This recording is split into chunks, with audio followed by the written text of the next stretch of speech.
The children's muffled cries echoed in my head as the wet concrete swallowed them inch by inch, and I wondered how I got here. Was this a nightmare or reality? It all started that morning on the roadside in Igoro, a quiet village known for its hard-working laborers. My name is Daniel, and I was sitting with Bala, my neighbor, and a few other men under the shade of a mango tree. We were waiting for work, the kind that put food on the table, no questions asked. A black SUV pulled up suddenly, its engine humming like a predator stalking its prey. The passenger, a man in a flowing white agbada, rolled down the window and gestured for us to come. Like hungry dogs, we rushed forward. Only two of you, the man barked. Bala and I were chosen. We grabbed our tools, shovel, digger, and climbed into the car. The man didn't say much as we drove. We need laborers for an urgent job, he mumbled, his face blank. The pay would be good, he assured us. I should have felt relief, but something about the silence in the car tightened my chest. After about 20 minutes, our vehicle was stopped at a police checkpoint. But this wasn't a normal stop. The officers didn't ask for papers or even look at the driver.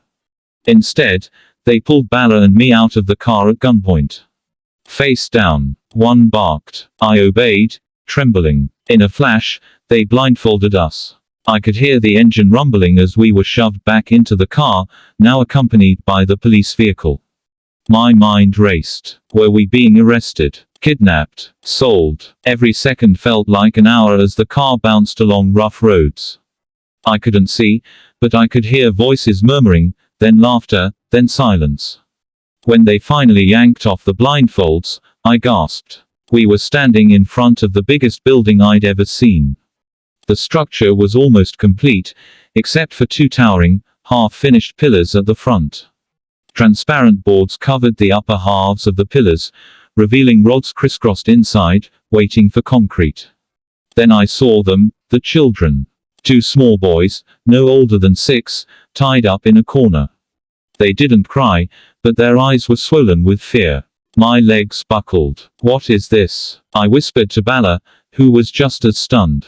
Before we could gather our thoughts, a man stepped forward.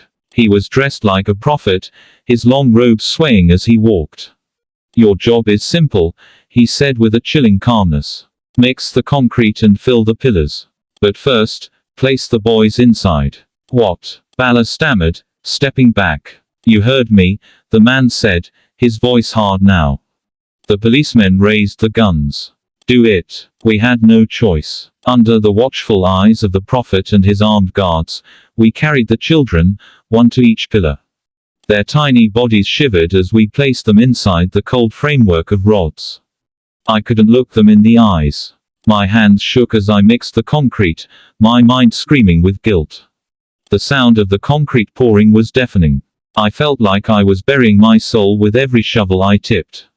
The boys' faces disappeared as the gray mixture climbed higher. I prayed silently, but I knew no prayer could wash this blood from my hands. When the job was done, we were blindfolded again and driven for what felt like hours. Finally, the car stopped. The man in agbada handed us bundles of cash, 50,000 nairas each. It felt heavier than gold in my hands. You've done well, he said, as if we'd built a house, not buried children alive. They left us on the side of the road. Bala and I didn't speak as we walked back toward the village. We threw the money into the bushes along the way. It felt cursed, but the silence between us couldn't last. Daniel, Bala finally said, his voice shaky. Do you think the spirits of those boys will haunt us? Will God ever forgive us for this? I didn't answer. I didn't know if forgiveness was possible. All I knew was that my life would never be the same. But was this truly the end, or just the beginning of something far more sinister? Watch out for the next episode.